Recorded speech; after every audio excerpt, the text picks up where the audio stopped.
Bonjour à tous encore ce matin. Que Dieu nous bénisse. Amen. Prenons notre Bible et rentrons dans 1 Samuel, chapitre 27, le verset 1. 1 Samuel, chapitre 27, verset 1. On l'a aussi à l'écran. David dit en lui-même: je périrai un jour par la main de Saül. Il n'y a rien de mieux pour moi que de me réfugier au pays des Philistins, afin que Saül renonce à me chercher encore dans tout le territoire d'Israël. Ainsi, j'échapperai à sa main. Amen. Amen. Voici notre texte d'aujourd'hui. Ici, on vient d'entendre deux noms. D'un côté, il y a David, et d'un autre côté, il y a le roi Saül. Vous savez un peu plus ou moins pourquoi David fuyait devant Saül. Amen. Amen. On le sait un peu pourquoi David fuyait devant Saül. Il y a eu Goliath d'abord. Il y a eu Goliath qui est comme le guerrier des Philistins, que tout le monde craignait. Même les Israélites le craignaient. Et la Bible dit que ce Goliath-là, il insultait chaque fois le Dieu des Israélites. Goliath était le sorcier du peuple d'Israël. Goliath était le démon du peuple d'Israël. Personne pour le battre. Je vous ai déjà dit ici que ce Goliath, il avait 6 doigts, 6 orteils.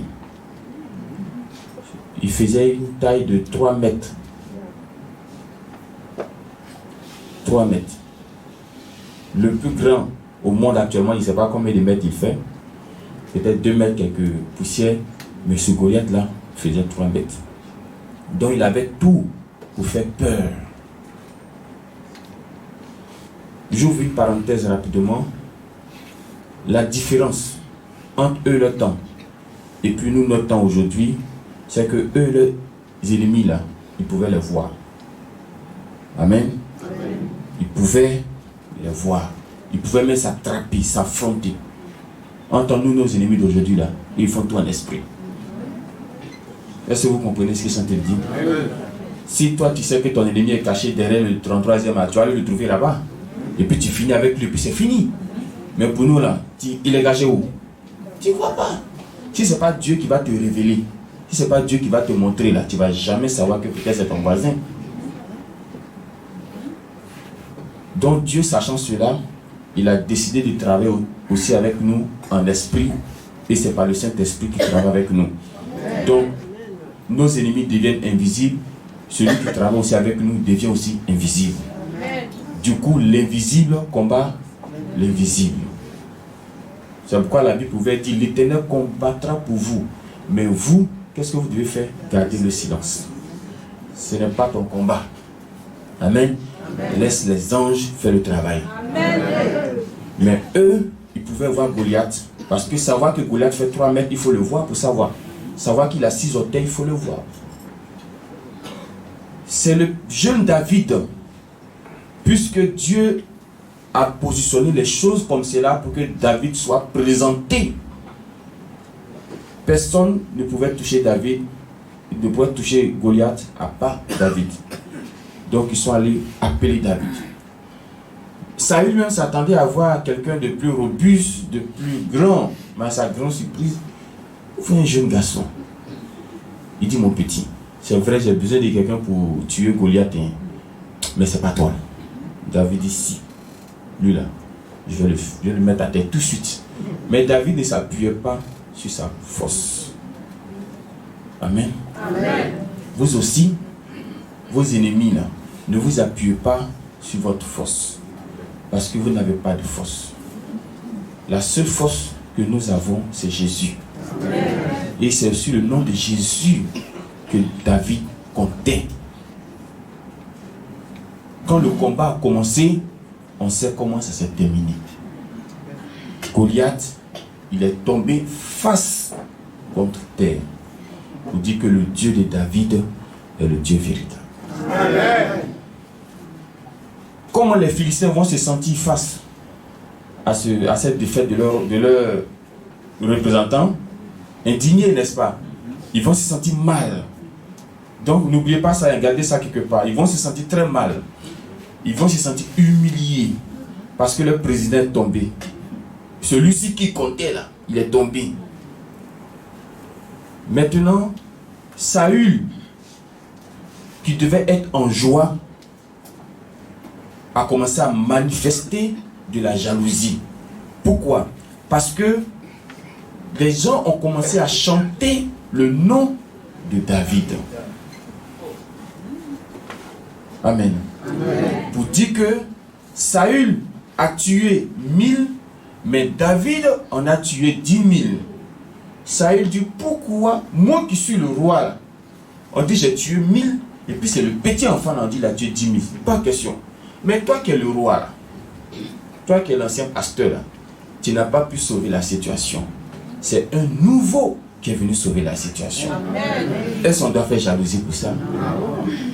Il faut simplement reconnaître que David a quelque chose en lui que toi tu n'as pas en toi. Et puis quand David même a fait tomber Goliath là, il ne s'est pas enorgueilli. Il a dit même à Goliath, tu viens contre moi avec les lances et les javelots, mais moi je vais contre toi avec le nom. Il n'a pas dit je vais contre toi avec le nom de David. Il n'a pas dit je vais contre toi avec le nom de ma famille. Il dit avec le nom de celui qui m'a choisi. Amen. Gloire à Dieu. Amen. Parce que quand la main de Dieu est sur toi, c'est ce que je disais à quelqu'un le lundi. Peu importe ce que tu veux faire dans la vie, il faut avoir seulement l'onction. Peu importe. Pour faire l'œuvre de Dieu, il faut avoir l'onction. Pour parler de Dieu, il faut avoir l'onction. Même les choses du dehors, pour avoir la victoire là-bas, il faut avoir l'onction. Parce que les gens avec qui tu travailles, les gens avec qui tu marches, ils sont allés quelque part prendre quelque chose. Et ce quelque chose ça peut faire que tu vas perdre ton travail. Ce quelque chose ça peut faire que tu vas perdre ton foyer. Ce quelque chose ça peut faire que tu vas perdre ton argent. Mais qu'est-ce que toi tu auras en retour pour te protéger? C'est l'onction. C'est pourquoi quand vous marchez avec un homme de Dieu, ne regardez pas sa taille, ne regardez pas sa forme, regardez l'onction qui est sur lui. Amen. Parce que si cette onction qui est sur lui se déverse sur toi, ça veut dire que tu as tout gagné. Amen. C'est l'onction là qui est l'arbre. C'est l'onction là qui est l'arbre. Sinon, ce que tu reçois comme mariage, voyage, ça c'est le fruit. Amen. Amen. Mais ce qui a produit ça, c'est quoi? C'est l'onction. Donc l'onction est l'arbre sur lequel il y a le mariage, il y a le voyage, il y a tout dessus. Mais certains se limitent seulement à recevoir le fruit là. Mais un fruit, quand tu finis de manger là, demain tu vas chercher encore. Mais et quand tu as l'arbre là chez toi à la maison? Est-ce qu'on se comprend un peu? Donc quand vous suivez un homme de Dieu, ne le suivez pas seulement pour ce qu'il a la capacité de faire, mais suivez-le pour ce qui est sur lui aussi. C'est pourquoi j'ai dit qu'au lieu de chercher seulement ce qui est dans la main de Jésus, cherche aussi ce qui est dans le cœur de Jésus. Amen. Ce qui est dans le cœur de Jésus, là, ça peut produire beaucoup de choses en toi. Amen.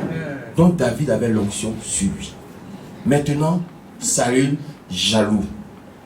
Il dit, je vais poursuivre David maintenant.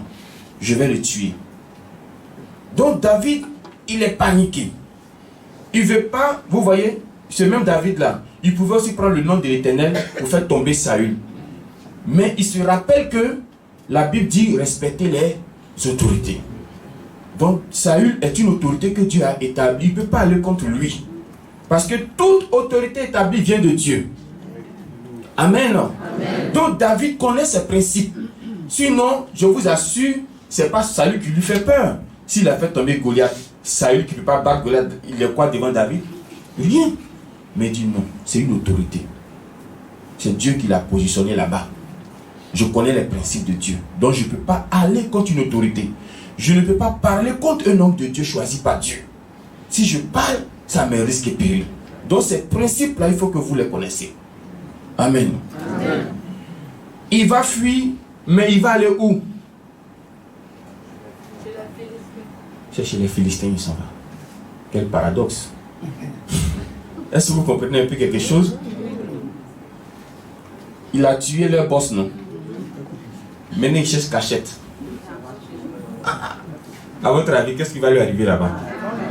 Toi, tu n'as pas vu autre coin pour aller te cacher. Hein? Mais c'est là-bas, là, tu t'en te caché. Mais à ma grande surprise, malgré qu'il était dans le camp des Philistins, aucun Philistin n'a pu mettre la main sur lui. Aucun Philistin n'a pu le toucher. Aucun Philistin n'a pu lui faire du mal. C'est-à-dire, même quand tu as l'intention, Dieu enlève l'intention là dans ta tête. C'est-à-dire, même quand tu essaies, ça échoue. Même quand tu as envie, ça n'arrive pas. David allait se cacher au milieu des Philistins.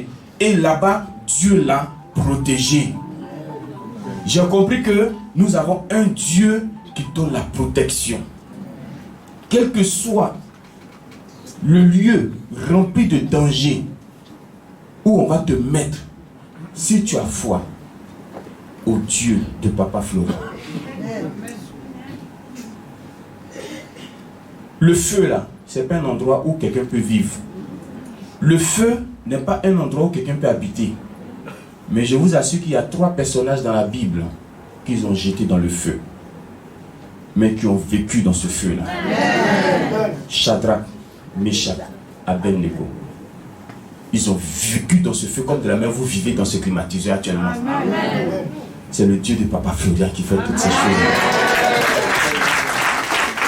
Nous avons un Dieu qui protège. Tout de suite là, si on te jette dans la forêt, et puis tu es face à un lion. Amen. Amen. Lion ne comprend pas Guéréo. Lion ne comprend pas Baoulé. Lion ne comprend pas Bété. Même français ne comprend pas. Tu fais comment? Amen. Amen. Mais ils ont pris Daniel et puis l'ont jeté dans une fosse. Et dans cette fosse, il n'y avait pas un lion. Il n'y avait pas 2 lions. Mais il y avait des lions, plusieurs lions. Ce n'est pas un lieu à vivre. Mais Dieu l'a protégé là-bas quand même. C'est pourquoi je dis, quel que soit l'endroit où tu seras sur cette planète Terre, tant que tu as confiance véritablement au Dieu de Papa Florian, tu ne crains rien. Rien. Il faut simplement abandonner ton passé. Il faut simplement laisser les choses anciennes. Prends les choses nouvelles. Et tu ne craindras rien. Si tu as crédit des sorciers, va leur donner. Peut-être que c'est une 3e femme, 4e femme, va leur donner. Si c'est de l'argent de quelqu'un que tu as volé, va lui donner. Tout ce que tu as pris, va leur donner. Si tu pries et puis tu vois que ta prière ne monte pas, c'est parce qu'avec la même bouche tu prends pour insulter les gens. Aujourd'hui, arrête d'insulter les gens. Amen. Amen. Protection avec le Dieu de Papa Florian à 100%. Amen. Que ton cœur ne se touche plus à partir d'aujourd'hui. Que Dieu nous bénisse.